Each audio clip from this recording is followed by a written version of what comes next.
আজ মঙ্গলবার অনেক ভক্তরা ইটিভি দেখে মাকে পুজো পাঠাইছে। ওনাদের নানা রকম সমস্যা আছে।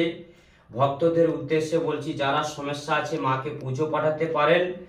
মা খুব জাগ্রত, যা চাইবেন তাই পাবেন। ভক্তের উদ্দেশ্যে বলছি, আমার চ্যানেলটি সাবস্ক্রাইব করে দিবেন, একটি করে লাইক দিবেন, একটি করে কমেন্ট রাখবেন। জয় সোনা মায়ের জয়।